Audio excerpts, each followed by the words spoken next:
الحمد لله رب العالمين والصلاة والسلام على المبعوث رحمة للعالمين وبعد. In the area we live in, we don't have much of a choice for Salatul Jumu'ah. Sometimes I drive for more than an hour to go to attend a khutbah that is reasonable. But there is another issue. The area we're in, the masajid, some of them, the khatib, for example, says, Allah is not like Santa Claus. MashaAllah. And then when it comes to reciting Al-Fatiha, it is clear the Fatiha is invalid. And if Al-Fatiha is invalid, the Salah is invalid. And give also a long khutbah. Other masajid, same issue. They say some horrific things because they don't have the knowledge. They're not qualified to give khutbah when it comes to leading the salah. So many of them can't read Al-Fatiha properly. And if Al-Fatiha is invalid, the salah is invalid. Other people, you can hardly understand their Arabic or English. Long khutbah, horrific way of reading Al-Fatiha. So it looks like this is an issue that while the Ummah is divided, as you know, they agreed on it. This is a unity around appointing people who are not qualified to give khutbah or lead the salah. And some of them, Al-Fatiha is like they read it in a horrific way. So many mistakes. La ilaha illallah. So, confronted with this problem, some of those imams, I don't pray behind them. Sometimes I drive for an hour or more to go to a masjid for Jum'ah that gives reasonable khutbah, reasonable, and Al-Fatiha is also reasonable. Not perfect, but reasonable. For Eid, we ended up in a masjid where the Imam, I think, gave a reasonable khutbah. Al-Fatiha was good. It was good. But we had a Bayan before we started Salat al-Eid. Now, let me explain. As you know, some brothers from certain backgrounds insist on giving a Bayan before Salat al-Jum'ah, before Khutbat al-Jum'ah. Clearly inventing a bid'ah that Rasulullah sallallahu alayhi wasallam specifically said is prohibited. Naha. Rasulullah sallallahu alayhi wasallam naha, prohibited the khutbah before the khutbah. So they come and sit for a long time. And then they talk and talk and talk and talk. And then the khutbah is the same khutbah. It doesn't matter if you go to this masjid or another masjid that has the same system. It's the same khutbah. And I've been hearing this khutbah like for 40 years or more. And we've been telling the people, why don't you say some English on the khutbah? The scholars allowed it because it's a maslaha mursala, meaning it depends on the need of the people. There are certain things that you have to say in Arabic in the khutbah. Beyond that, the people are coming here to understand the religion. So you give them a part of the khutbah in English. You have to, so they can understand. That's the bayan. The bayan before the khutbah is prohibited. It's a bid'ah. And the people who say that, no, no, no, no, no, we can't give a khutbah in other than Arabic because it's going to be a bid'ah. It isn't. It's a maslaha mursala. And they escape from what they think falsely that is a bid'ah, that it is a bid'ah, to what is surely is a bid'ah. However, the masjid in our area where they do this system, the bayan before the bayan before khutbah al-Jum'ah, the imam reads al-Fatiha properly, and a reasonable brother, but that's their culture and tradition. For Eid, that same masjid also wanted to give a bayan before Salat al-Eid. What can I say? La ilaha illallah. So we thought we'll go to another masjid. We heard that the imam who's going to give khutbah al-Eid is reasonable. His Fatiha is good. So we go there and we're sitting in the masjid waiting for Salat al-Eid to start. Then they give a bayan. What's the bayan before Salat al-Eid? We have senator or congresswoman or local congresswoman, so and so, they're coming here to greet the community. So they come and allow those kuffar to stand inside the masjid, a man and a woman, kuffar, to greet the community. Assalamu alaikum. And I had a brother next to me, a Sudanese brother. He was all worked up. I said, brother, just what can we do?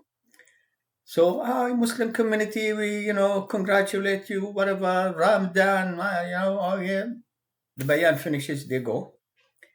The man gives his bayan, the woman gives her bayan. Then they start Salat al-Eid. So this is a new kind of bayan, and it's not only in our area. Many other areas, masajid, controlled by commoners who think that running a masjid is a joke. You know what? I have the money. I have good position. I started this masjid. I come here to pray 20 years. So they lead the masjid. No knowledge in the religion, or very little knowledge in the religion, or not adequate knowledge in the religion. And the masajid are between these things. Rarely do you find somebody who is like the masjid I attended khutbah during Ramadan several times. MashaAllah, African American brother, young man, MashaAllah, gives decent khutbah. He studied in Medina, speaks Arabic very well, speaks English, short khutbah, and we benefit. I wished to go to that masjid, but I couldn't, so we stayed here in the local area. We ended up with the kuffar giving a bayan. So I heard about other masajid, usually controlled by commoners, who shouldn't be running masajid.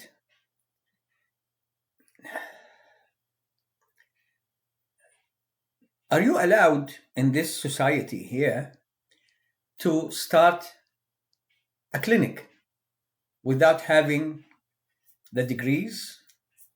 You're a doctor, you graduated from this and that, you have a license?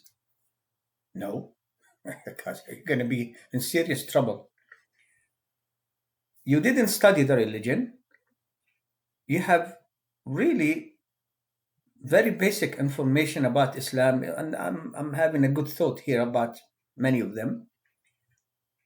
Why are you running a masjid? Why? This is a serious responsibility with Allah. With Allah. very serious responsibility to lead a masjid, so they can go right and left, up and down. You have no idea what they're doing. And they don't care if you tell them this is halal, this is haram. They don't ask because they're the leaders. And there are so many other examples. We're talking today about this specific issue. Inviting kuffar to speak before khutbat al-Eid, to congratulate the Muslim community about whatever. Why? Is it a joke? They invited some people who are hostile to Muslims. Because, these leaders of the masajid, they're politically, active, have knowledge about politics too. So somebody, their office sends you, you're the leader of a masjid. We would like to attend, this activity at your masjid, to say hi, to say salam to your community. And the office has a name. You have internet, you have a phone, put the name. How do they vote? Do they vote for the Jews? Do they vote for those who promote LGBTQ plus ABCDEFG? Do they promote hostility to Islam? Just check. For Allah's sake, just check. First of all, don't invite kuffar to the masjid to give a speech. If they want to come attend the salah, men at men's side, women at women's side, wearing proper hijab, and the men not coming wearing shorts, like some Muslim men do. I saw it for Jum'ah. La ilaha illallah. They can attend and see what's going on, try to listen, to hear. Not to give the bayan before khutbat al-Eid, salat al-Eid. What's wrong with you? So in some other areas, invited the governor hostile to Muslims, people became angry. Still, they invited somebody else. And the leader of that masjid is saying, if you don't like it, go pray somewhere else, because this masjid is mine. It's in my pocket here. If I look in my pocket here, I see the masjid. Why are the people so little there? And the people who are attending the masajid, so many of them, this is what they do. They go to the masjid, come back from the masjid. Go to the masjid, come back from the masjid. They don't involve themselves in anything, right, wrong. They go to the masjid, come back to the masjid. This is their life. And they did their duty, because they're allowing those leaders who shouldn't be responsible for masajid to run the masajid sometimes to the ground financially. So many problems. So today was about the bayan given by kuffar at the masjid before khutbat al-Eid. They don't check the history of these people. Where do they vote? Because the Jews, and other communities here, for example, Irish Americans, they want to invite somebody to their activities. They don't go and invite somebody who's hostile to the Irish cause in Northern Ireland, for example.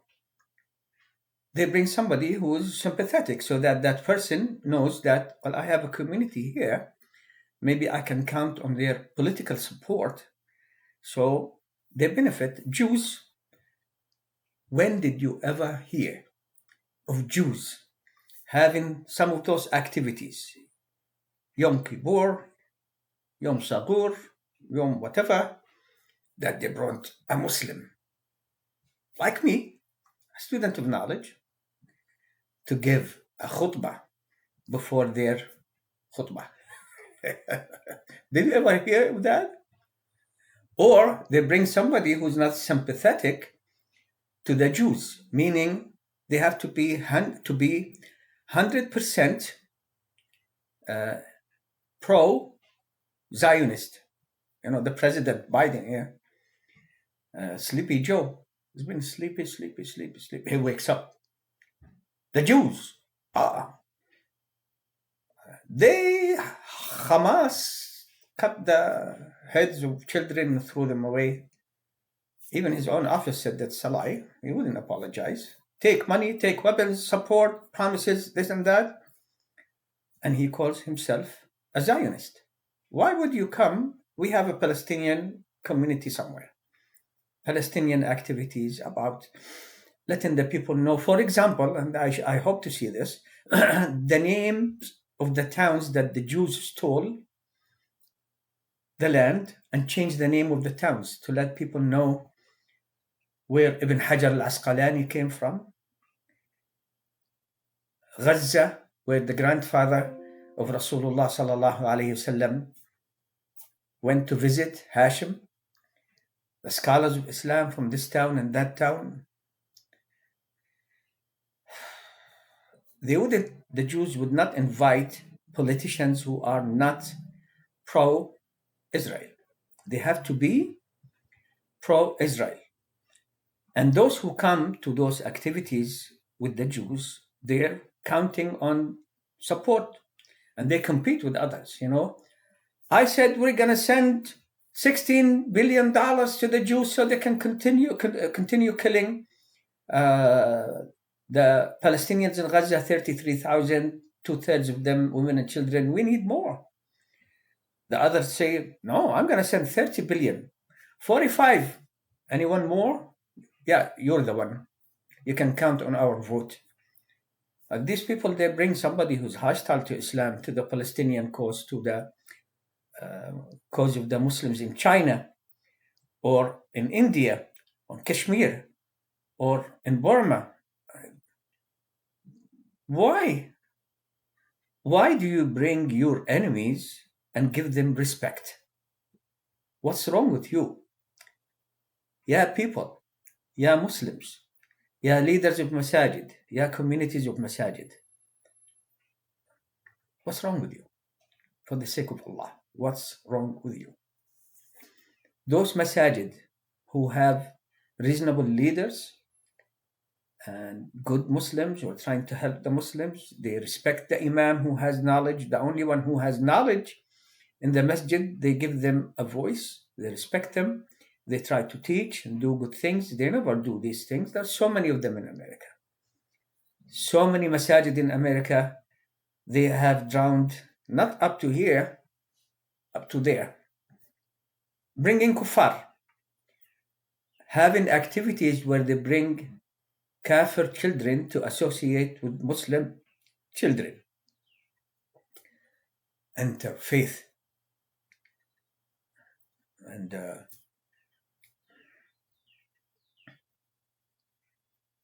And then people, just before they say, Aqim Salah, given khutbah, the Imam saying, oh Allah, help us. Oh Allah, we need this. Oh Allah, support us. Oh Allah.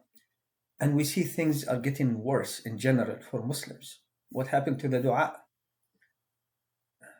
That's for another topic. I ask Allah subhanahu wa ta'ala to give us knowledge in the religion and respect of our religion. Walhamdulillahi Rabbil Alameen.